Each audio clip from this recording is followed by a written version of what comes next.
the Employer Branding Academy already. We've now been around for about 18 months. We're running programs right across the world in now, I think, 8 or 9 markets. I'll give you some more details at the back end of the presentation, but we also thought it would be useful to run a few sessions which picked out some of the material we use on the course, and one of the areas that people have been particularly interested in is this whole area of employer brand metrics. So I'm going to talk for about half an hour, 35 minutes, 40 minutes perhaps, and then invite some questions, and hopefully we will be able to share with you some useful tips, a little bit of structure. I think often there are so many different areas around metrics you can possibly cover. I think it's often quite easy to get lost in it. So I think one thing I'm really going to try and get across is how you can think in quite a structured way about the types of metrics you need, the areas in which you might set KPIs, and how it all fits together. So as a way of introduction, I think this point, a quote from the SHRM, obviously the leading HR body in the States, is a fairly consistent with a view that's been held for quite a long time about HR, and that on the whole it's found it difficult to deliver a strong linkage in terms of data to value creation, by which we mean the business of the business. And as a result of this, there are still many CEOs and CFOs who are rather skeptical about HR and essentially see it as a cost center, not a value driving part of the business. I think increasingly, however, that is changing with HR analytics, and I think one area of HR analytics which I think is somewhat ahead of the game is the area of employer brand metrics. I was particularly interested in this piece of research. This was done by Boston Consulting Group and the World Federation of People Managers or Personnel Managers a couple of years back. And I don't know whether you've seen it, but it's certainly worth having. In fact, it's probably worth trying to subtly maybe pin it to the wall of your CFO's office, just to show some of the proven relationships between some of the things that you would regard as employer brand management, or at least we would at Universum, and the effect or potential relationship with revenue growth and profitability. Very, very interesting. They looked at about 20 different areas of HR practice across a very wide range of companies, and the ones, interestingly, that were most strongly correlated with revenue growth and profit margin were recruiting, onboarding, managing talent, and employer branding, which I think is very interesting. And of course, this gives you a broad view, and it's interesting to see with some of the big data being applied to this that there's a relationship. But of course, the CFO or the CEO would want to say, okay, well, how does that break down? Where is that value coming from? So I think some of the metrics that follow are essentially ways of thinking about that and building up the value chain, essentially. So the value chain from thinking through the front end of the employer brand process through to the deliverables, and the deliverables ultimately are not just a strong employer brand, but of course actually quality talent acquisition and brand performance, talent performance. Then what are the steps in between? So I would say there are 4 areas of metrics you really need to think about, and the first area, which I would call positioning metrics, are all of those things you do which are in some respects at the front end in terms of building the strategy, and strategy is very much about focus. And getting the right focus, to get the right focus, often you need a little bit more than the gut feel. You need some metrics. So two key areas within that. First area of focus is who are you targeting? There are obviously some organizations for whom their employer brand is famous everywhere. Google, fantastic example, and actually they end up with 3 million applications a year. It's actually not very effective for them. That's rather too many, too much of an effort to go through all of that. And for most organizations, it's actually better to be much more specific about the kinds of people you're looking for. So that's one area. Secondly, once you've identified that, is what are those kinds of people looking for? What are their preferences? And that in turn should drive your proposition. Then moving on to there, the next area is media metrics. So once you've got your strategic positioning, how are you going to then get that across to your key target audiences? Which video you're going to use, what content you're going to use. Third area, which is more on the output. So these top two layers are on the inputs for marketing. The outputs hopefully are a strong brand measured by affinity and perceptions, and performance managed by the quality of your measured by the quality of your talent, and ultimately your business performance. So these are the four areas I'm going to take a look at. So just breaking this down into something a little bit more visual, starting off with positioning metrics or market metrics, can be called one or the other, and I'm calling it positioning because I think in some respects it's a more direct way of talking about the focus you need. So here your market metrics are delivering you essentially your target profile and target profiles as a whole. If you've got a number of different key target groups you want to attract your business, and the value proposition. Secondly, you've got then your media metrics. So then how do you then amplify that out? You've got the deal, you've got the core of your employer brand proposition. How do you then translate that into immediate engagement, which is where you're looking for immediate hires, but also long-term brand building? And then ultimately with your brand metrics and your performance metrics, how is that then building your overall brand reputation? And then in more direct performance terms, how is that then translating into quality acquisition, overall engagement and performance within the business? So starting with the front end, and market metrics can be applied fairly early on in the process, and I think the whole area of target profiling is becoming somewhat more scientific. There are always going to be some subjective elements about the right people you need for the bus. But of course, there are lots of companies now who will help you to try and identify two things. One of which is high performers, and the research suggests obviously that high performers can make a considerable difference to your business success if you have the right number of performers in the right positions. As Jim Collins would say, the right people on the bus and also in the right seats, but also generally looking at the metrics around culture and competency. Have you got the right people in terms of culture fit? Do they share your values? These are some of the things you can check out at the front end of your recruitment funnel. But also in terms of competencies, broadly speaking, within your business, have you got alignment with your overall strategy? And that strategy could be very much built around quality, it could be built around cost or agility or innovation, but some of those big ticket items need to be reflected in the kinds of people you attract to the business. And you can see here for L'Oreal, it's the writing's a little small. You can try their website and have a closer look. The kinds of things they're looking for, passion, innovation, entrepreneurial spirit and so on, that they feel are absolutely necessary in the kinds of people they need to drive their business forward. And next upon from that, once you've got that identity, or you've identified the kinds of people you're looking for, then of course you also need to get the proposition right. And I always found it interesting with Jim Collins, who famously in Good to Great talked about getting the right people on the bus, but never really talked about ensuring you had the right bus, because obviously if you're trying to get those talented people, they have choices, and they have a choice between the buses, and you've got to make sure your bus is fit for purpose, fit for talent as well as fit for business. So this is an interesting one in terms of the metrics you need to get your value proposition right, because I think in the past people either tended to focus very much on attraction drivers. What are people looking for externally, and that's fine. You need to get that right. However, it does need to fit also with some of the drivers which can be different when people join the business. And it's interesting that when people are part of the culture, other things are actually engaging for them. That's also necessary. But I think the other important thing is the performance drivers, and I've mentioned it before, or just mentioned it.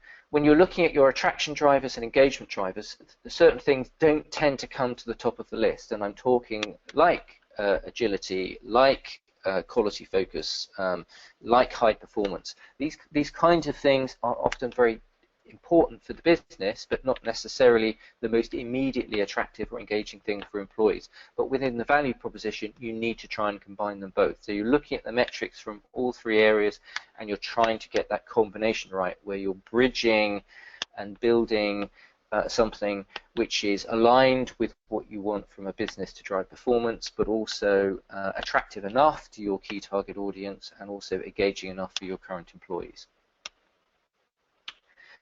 Beyond that, and the EVPs, in terms of you're looking at the broad metrics, the broad areas of consistency, the broad aspirations from your leadership, but you also need to pay attention when you're putting your strategy together to some of the differences that exist across different parts of the business and also different countries. So I'm giving you an example here from the law market, which is something we did quite recently for a number of the leading law firms in the UK, and I thought it was particularly interesting.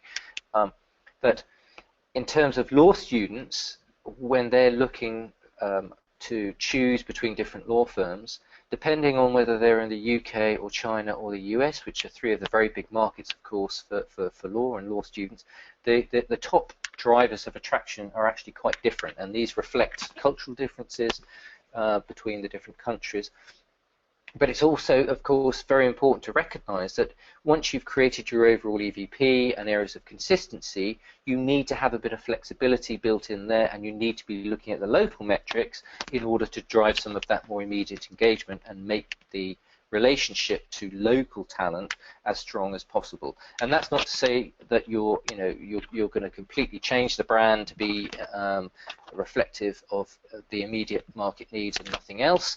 You're just trying to get that balance right between some areas of consistency driven by the broad metrics and some areas of kind of tailored specificity. I can't even say specificity to individual target groups and countries. So that gives you your front end, and that gives you essentially your metrics around targeting the right talent with the right proposition. Essentially, the next step on the value chain is making sure that you're getting those messages across through the right channel. So essentially, you're reaching the right target audiences.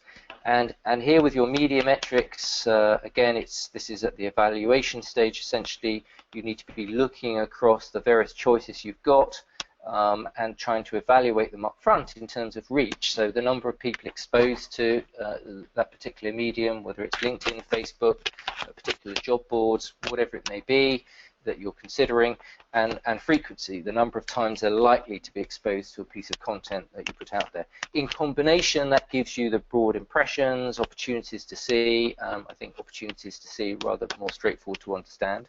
And then ultimately, you should also be thinking about target rating points. So there are certain media where you can actually get a much better fix on precisely how many people within a target audience you'll be reaching.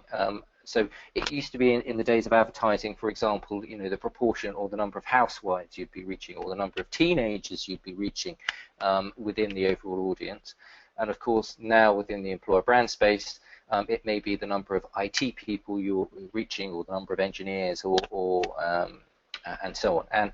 And certainly across some of the job boards, and certainly across some of the social media, particularly Facebook, you can get quite precise in terms of the number of or the reach amongst a certain target group and the opportunities to see that can be delivered by a certain investment.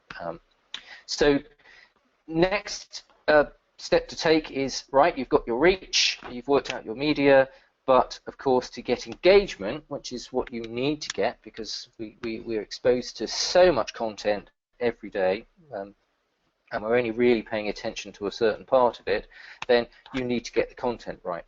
So this is where, in the past, it used to be much more stimulus response, and you'd be looking at click-throughs in the digital area, in the digital arena. So you'd see a banner ad, or you'd see something either relating to the employer brand or more typically relating to a job opportunity, and you would click through, and that would be your engagement essentially.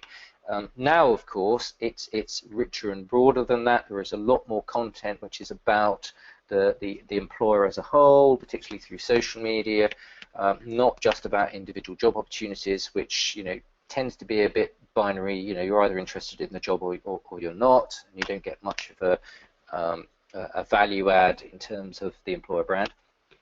But now you get a much richer approach, and you also get a richer range of metrics. So in terms of your likes and shares and comments and so on, you've got a much better way of getting a sense of whether you're not just reaching people, but you're actually engaging with them and how much you're engaging with them. Obviously, there is typically a rating scale on how many points you get, likes being at the bottom end, comments being a little higher, and shares being the ultimate goal, because obviously you want to amplify your content and have people share it with people like them. And if they're in the right target audience, that's great.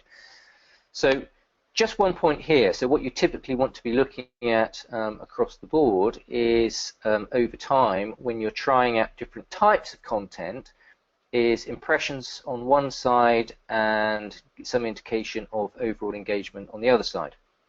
So I've given you an example here from BP, which was a very interesting period over 4 months, where they made the switch from advertising-driven content, what you might call manufactured messaging, very much obviously coming from the advertising team or the communications team, about the company with headlines, nicely branded, but actually relatively low engagement. And then they switched over to much more of a personal storytelling style, which has now become, of course, much more popular, and it's become popular because it's driving much higher levels of engagement. So essentially, you can see here that with the same reach or the same impressions or opportunities to see, actually with different types of content, a really big shift from going from an advertising-led style to a story-led style. And these are the kinds of things that you would need to be looking at within your own content marketing mix to see what's working, what's driving engagement, what's ultimately driving, of course, then applications, and overall, over time, you could also try and make some connections with the overall brand image.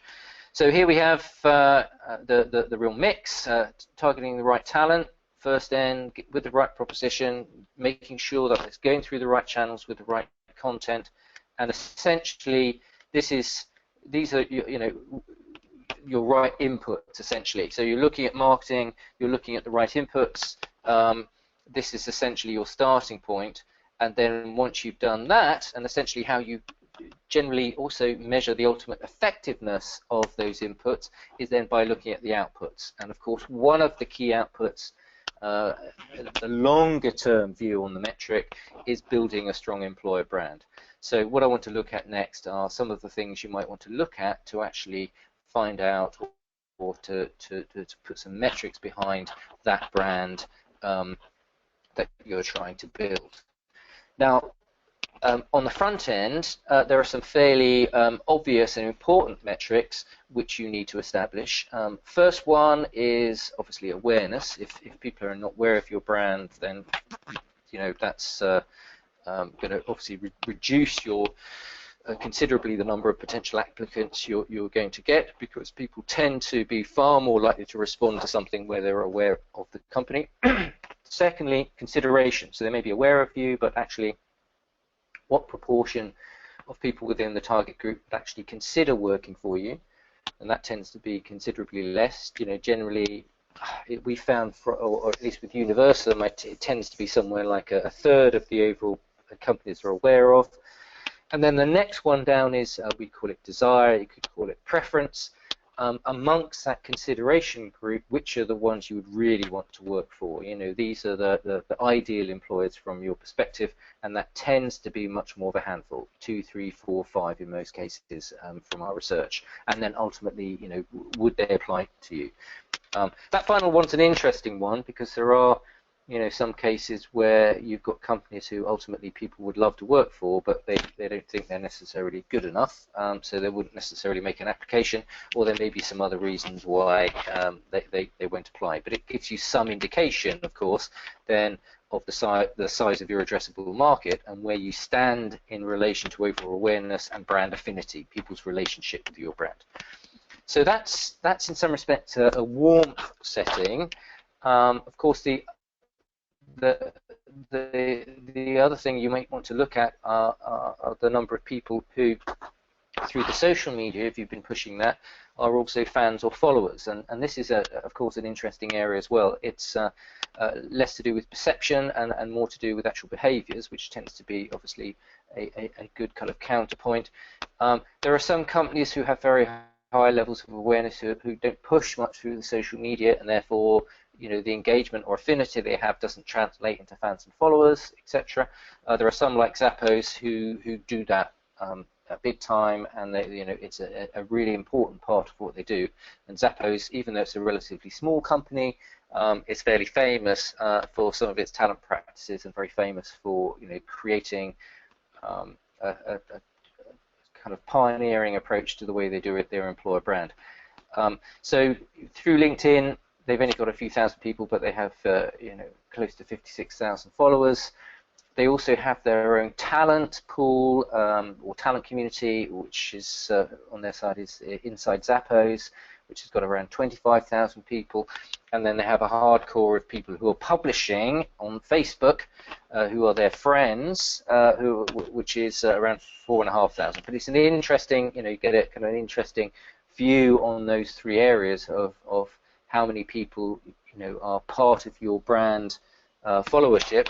And obviously, you know, the research suggests, certainly from LinkedIn more recently, that the more people are following you, the more likely they are to respond to your content and be engaged by individual pieces and be also attracted to your brand. So the next side of the piece is not just general affinity, but actually how do they perceive you? And an interesting place to start on this is to look at the general market perception, because actually that tends to be fairly dominant in most cases. So in this case, I'm coming back to our friends the law firms again, and this is the collective aggregate scoring and image from 8 leading law firms, and these are the biggest international law firms that are based in the UK, Golden Circle and so on. And what we did was collated the scores to find out how law students regarded them. And quite interesting, because of course you see here a fairly general pattern of how law firms as a whole are seen. So pretty high on status, pretty high on performance expectation, reasonably, you know, high future earnings, all aiming to be partners, able to sometimes, you know, take a not necessarily a high salary to begin with the promise of future earnings, but not very strong on innovation, not strong on empowerment, not particularly strong on purpose, ethics, social responsibility, and so on, and career learning and teamwork being relatively average. I think that's the kind of general overview. So obviously, once you've got a general view of the market, the important thing is then, well, how do you stand out within that? So I'm taking this as an example, again, from that law market. So on the left-hand side, you've got your company versus the average, and there are law firms within the mix who particularly stood out because they are much stronger in areas which the general law firms aren't. So strong on purpose, for example, strong on innovation and learning, but essentially they're, you know, bucking the overall trend, and they're able to find a distinctive positioning within the overall market by doing things differently in these different areas. So in terms of purpose, talking a lot more about some of the social legal work they do, you know, whether it's supporting human rights or good causes, and in terms of innovation, obviously it would be, you know, finding more innovative ways to work within the law space, which you know, tends to be fairly traditional, fairly conservative, but of course, like any other field of activity, is also open to innovation and improvement. So you'd be looking at that first. You should be looking at your metrics to see how you differentiate from the market, and then also you can also use the same approach. And what we've got here is, as I say, these 9 different positioning areas. Is look at how that compares with individual talent competitors. So it could be within the market, or you could actually choose to pick some leading employers. You could compare yourself with Google if you like, or you could compare yourselves with one of the other, you know, top players in the slightly competitor for certain types of talent, and get some idea of your relative standing. Where are you stronger? This is the on par with, kind of orange, yellow, and where are you weaker than the red, and it gives you some idea of in your space. And then finally, also important, again, we're using a similar position. You can look at the external perception, how people see you externally versus the internal perception. So if we were to think of, again, that law firm who was striking out and attempting to differentiate because they were innovative and so on, generally there is a lag between an attempt to establish a perception externally and the current perceptions. So what you would see here on the left-hand side, these are the external perceptions. What you do is check them on the internal side with your engagement survey or a specific survey, again looking at these same attributes. And you can see here on the right-hand side, to help you with the interpretation, that actually internally people perceive the company to be more purpose-driven, to be more innovative, to be more empowering than the perception is externally, and the external perception is somewhat dominated still by the general perception of the market.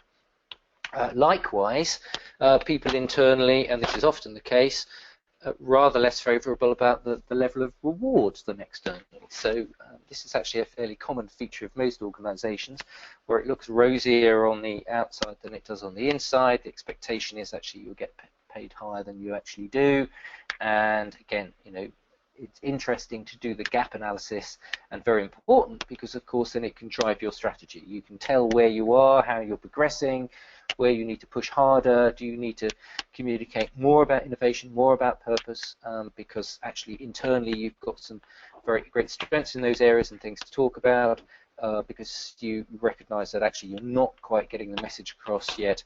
And what you ultimately want to do is to try and get to a point where the external and the internal perception of the brand is pretty much the same. And if you can get to that situation, some companies have got there, then you're in a very strong position, because you've got a very authentic and well understood brand externally, and when people join you, their expectations are going to be met, because how they see you externally is how people also see the company internally. So moving on to then a broader picture, and it's something that we've been working on at Universum. Still a little way to go, but it's actually thinking about an overall employer brand index. So if you're thinking about your overall brand health and vitality, what kinds of things would you put together to give yourself one overall health check, index, or figure? And this one's taken, actually borrowed from a consumer marketing approach, but actually I think some of the areas are actually pretty much the same. I think you would be wanting to look at awareness and consideration. So essentially, externally, you know, what's the affinity like with your brand? You'd be wanting to look at your brand positioning. Are you positioning well towards the things that the target audience find most attractive? And also, are there areas where you're differentiated from your competition? So those would be the key areas from a positioning point of view. And then finally, on delivery, how are you delivering against your promises, satisfaction, and to what degree is that driving advocacy? How much are you getting in terms of word of mouth, people recommending you as an employer? So I think there are some other, you know, potential things you could look at. I think this is a good start. We'll be doing a bit more work on this over the course of the rest of the year, but I thought this was an interesting example to show you of a way in which you might start putting those different brand metrics together to give you one overall figure. So moving on then to the very important part of this, which is not just the long-term strength of the brand, which is great to have a strong brand, but actually the more immediate needs more generally in terms of talent acquisition. And the two key areas here are, broadly speaking, the efficiency metrics and the effectiveness metrics. And I say efficiency because that tends to be around things which relate to your cost per hire. So basically, what kind of return are you getting for what cost? And you can break that down by the media cost, which typically with a media cost, you're taking a look at how many applications and hires are deriving from different media sources. You're looking at selection cost. Lots of organizations are looking at their recruitment funnel, where they start with a large number of people, end up obviously with hopefully with a few converted hires, but getting from one to the other can be quite an expensive process. And again, it's looking at the metrics relating to the cost at each stage. How efficiently are you basically able to separate the sheep from the goats? How are you ensuring as you go through the process that you're getting to an end result without spending too much money? And then, of course, the final one is then recruitment team overheads. You know, what is your overall setup? How many people are involved in the process, etc. That gives you your general efficiency. But of course, the big focus, and much more recently, the big shift in focus has been towards quality of hires.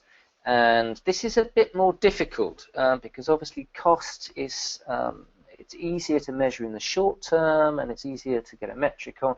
Quality of hire is somewhat more subjective, and typically organizations are looking at three things. The most common one is hiring manager satisfaction. So essentially it's a subjective view, usually within a month or two, of whether the hire you've made fits with their expectations, they're performing to expectations, etc.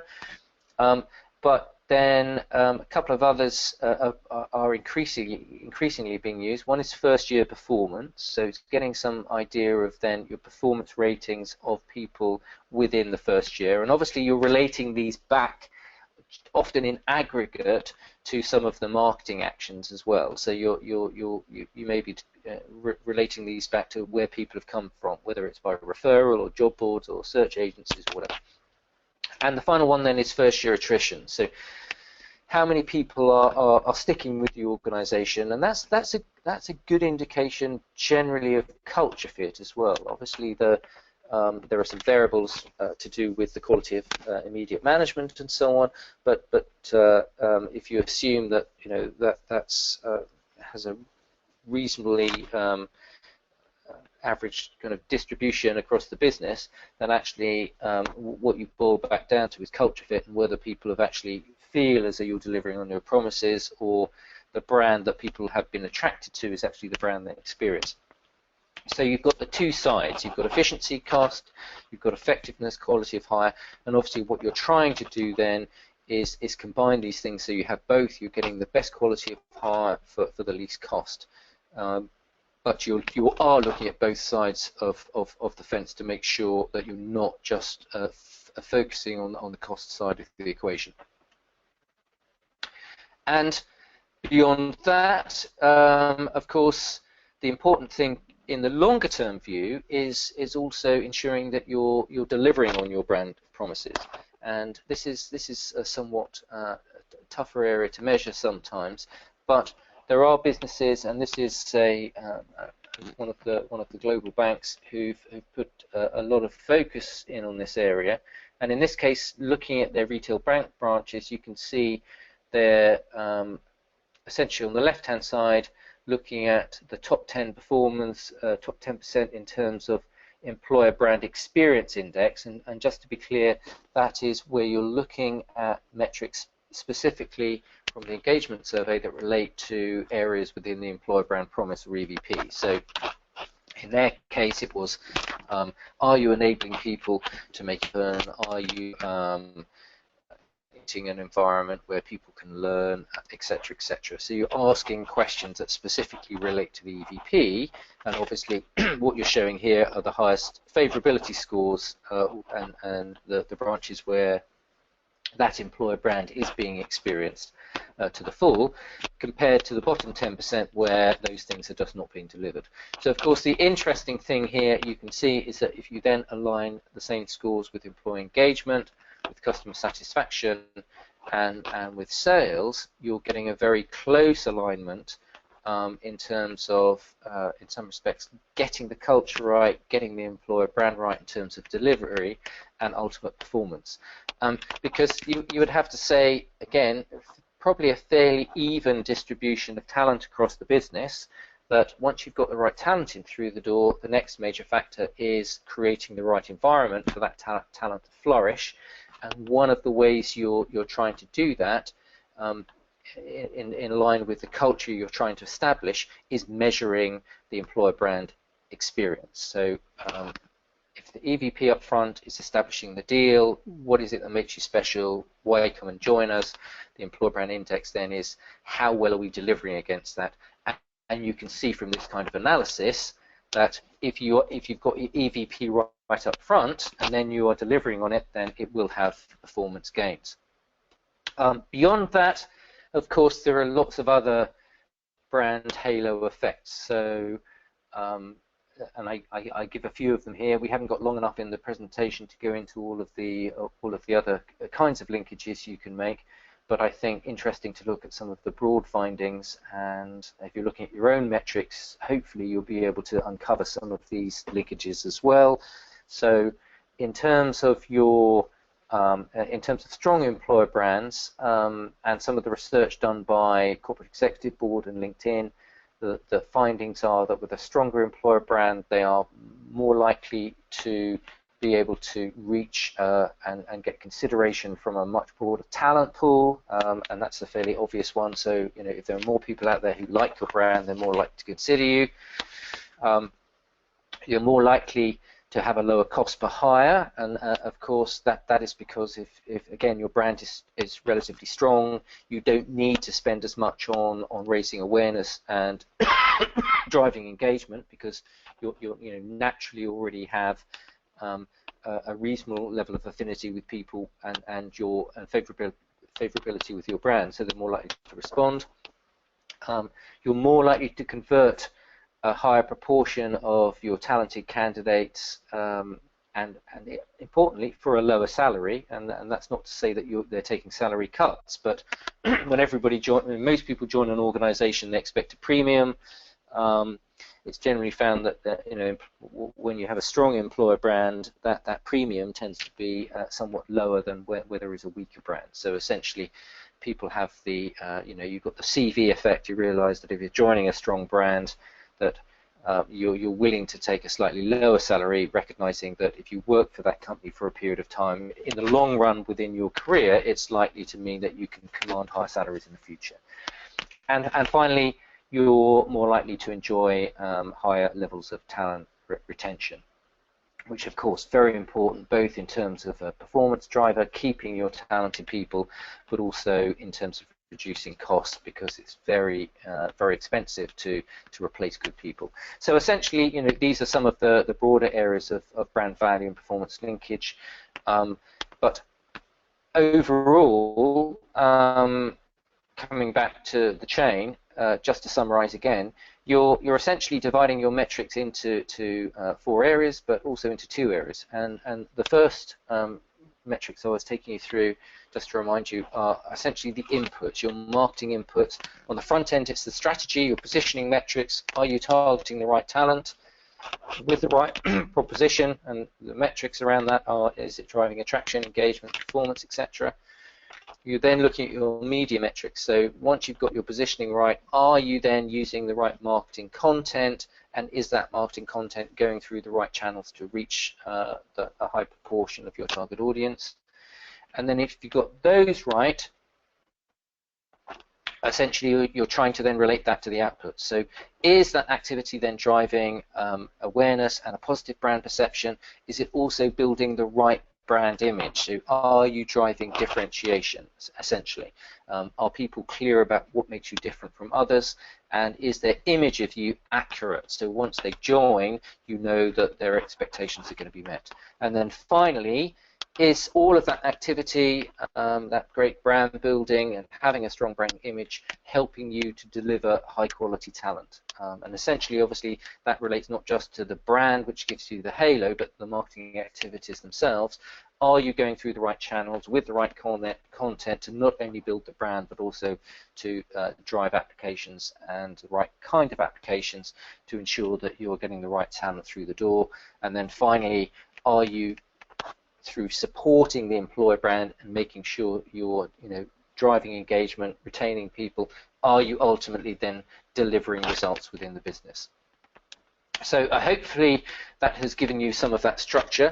As I say, there are a lot of moving parts within employer brand metrics, but I'm hoping that this will help you just kind of sort through in your own mind how to start putting things together.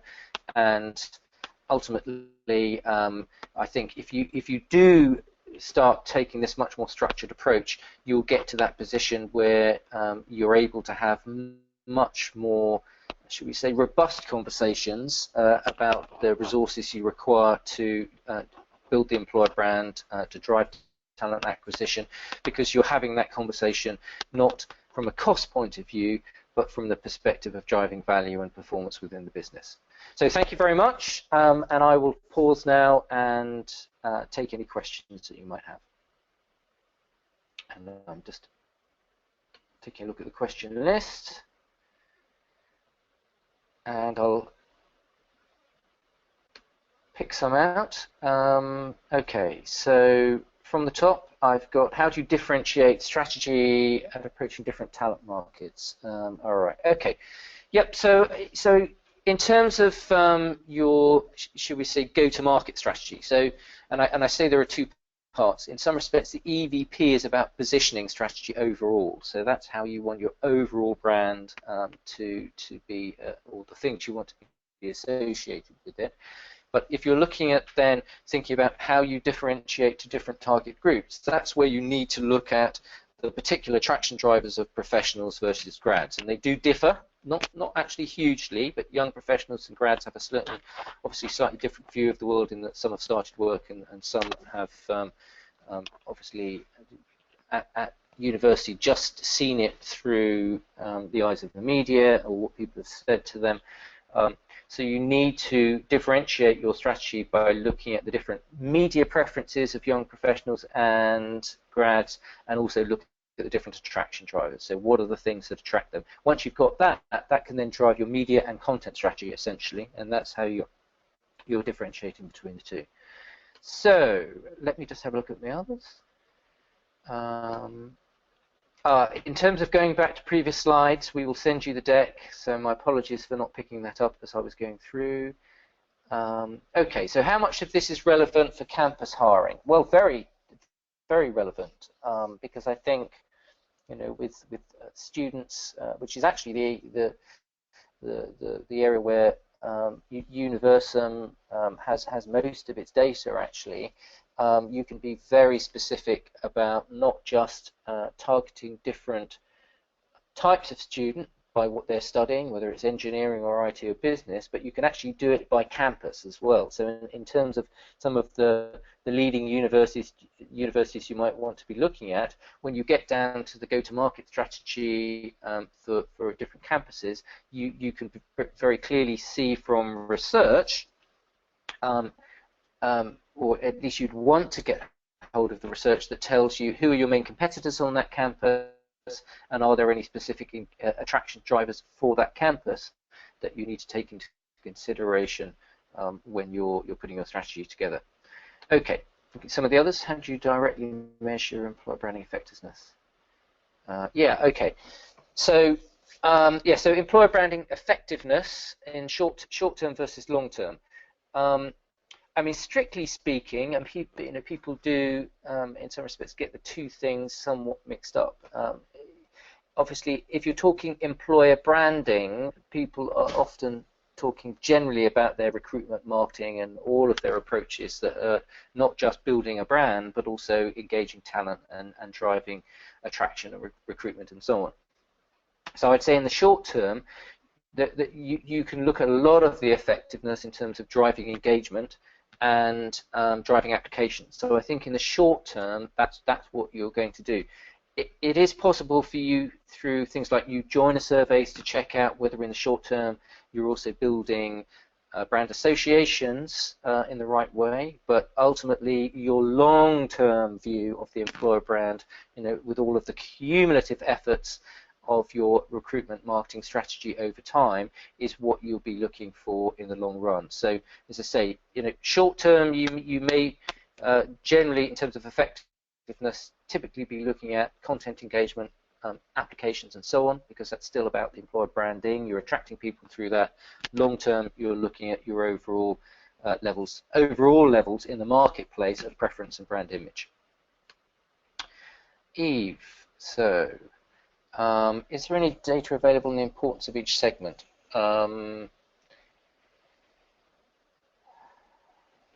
Well, yes. So in terms of the importance of each segment, so your media metrics, brand metrics, performance metrics, and so on. I mean, frankly, I think they're all important. I mean, I think these are the key elements of a successful strategy, and I think it's almost you're as good as your weakest link. So I would say that getting your positioning right up front in terms of the right targets, the right proposition, getting your media right, getting your content right, getting the brand metrics right. I mean, essentially, I'd say they're all important, Eve. So I'm afraid there isn't a more focused answer to that one. And then finally, I think we have one, Chantal. When measuring quality of hire, do you also consider time to productivity as a major driver? Yeah, I mean that's a really interesting question, and I think a number of businesses are looking at time to productivity within their overall orientation process. And in fact, the orientation process is geared to increasing time to productivity. So that just to explain that concept to those who haven't come across it before. So essentially, it's when you join, you've got the fresh talent, they have some experience, hopefully they have expertise, but it does take them time to understand the way that the company works and to essentially get up to speed and to be performing at their best. So some people, if you're coming into a highly technical role, which is quite similar to a role they've been doing before, the time to productivity is probably going to be quite short, because essentially they're just going to come in, they're either going to do it their way, or they're just going to fit in and do something quite similar to the way they've done things before. But I think generally speaking, if you're looking at volume hires, for example, it's a very interesting thing to take a look at when you're thinking of quality hires, because some groups of people who are coming into the business are likely to get up to speed more quickly than others, and that should have some kind of measure in relation to overall business performance, but obviously quality. There was an interesting one I came across when I was doing some work for a private bank, international private bank in Hong Kong, and it brings it to mind that they had two groups of people that they ended up hiring from, and one, and the role was relationship managers. So it's the people who look after wealthy clients, and from a time to productivity point of view, the people they really wanted was other relationship managers who worked in other banks, because they would bring their book with them and they would have essentially clients already, and their time to productivity was really quite fast.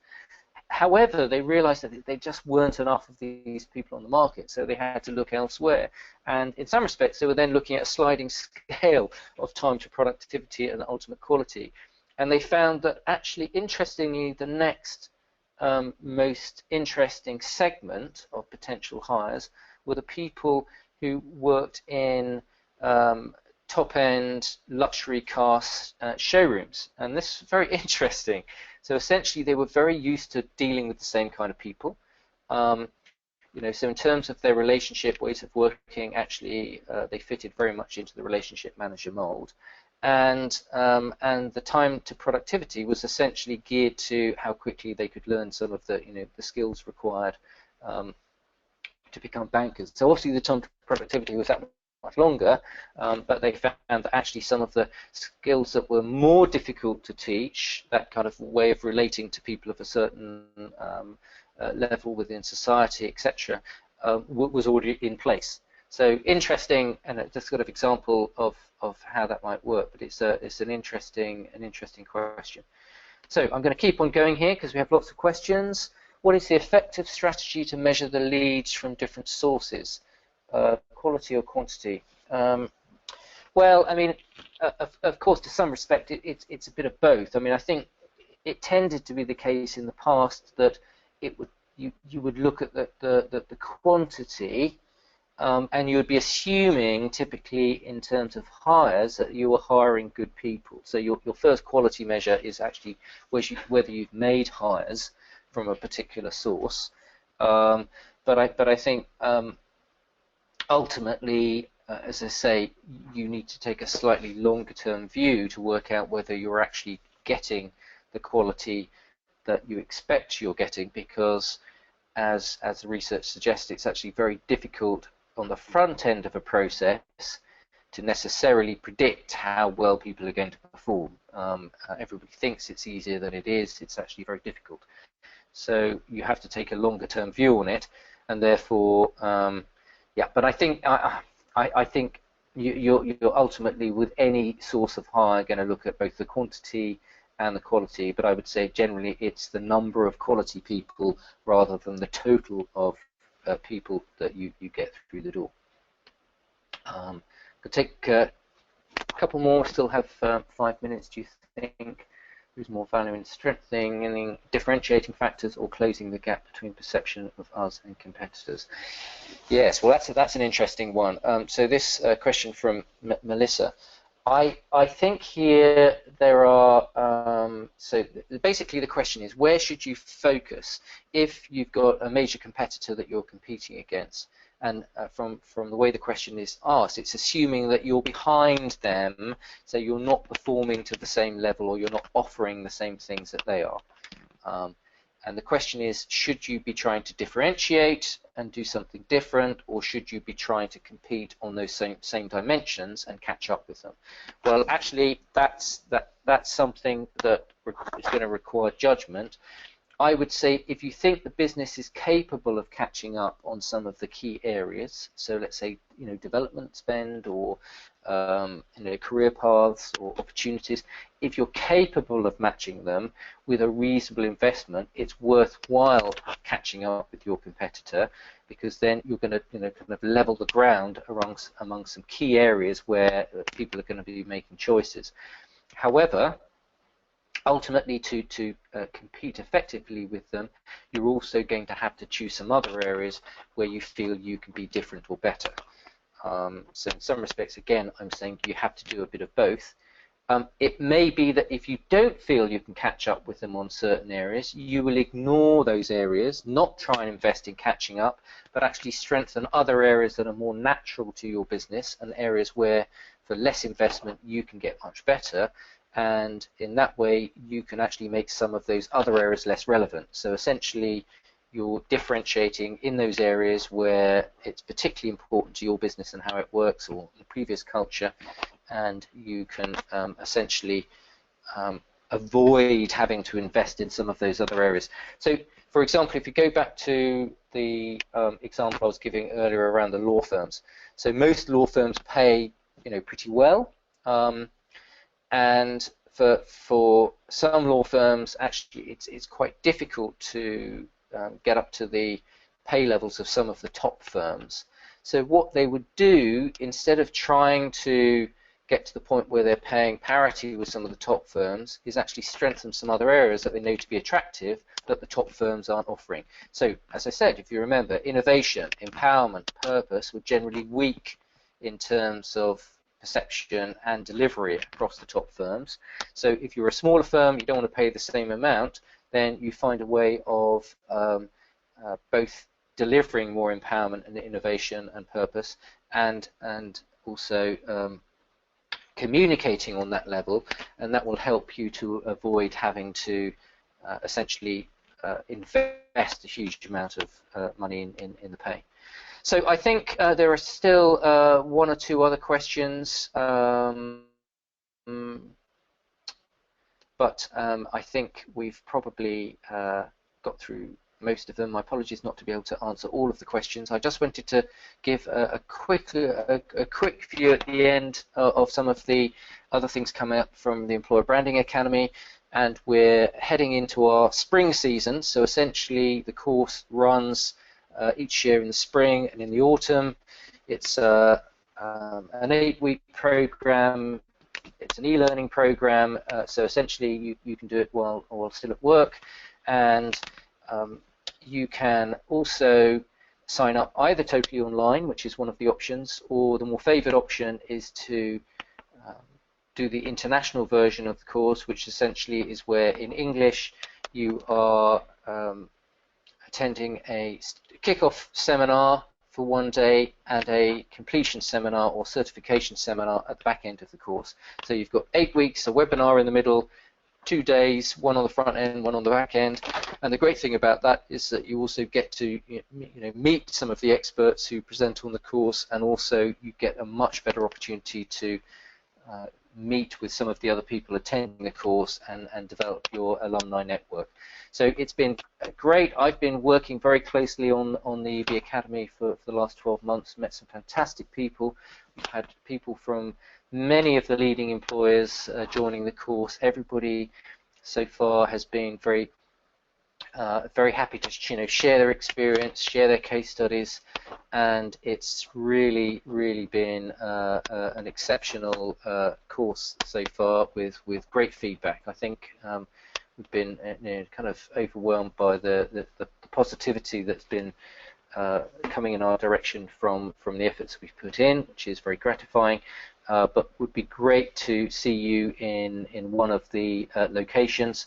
I should say along the top there that the one I've missed is Sydney. We also have the course in Australia, but you can see there that actually there's a wide range of locations that you can choose from. And as I say, hope to see you on the course at some point in the future. So that's all from me. Thank you very much. If you have any further questions, then please drop us a line, send us an email, and we will get back to you. But otherwise, that's all for now. Thank you very much for today.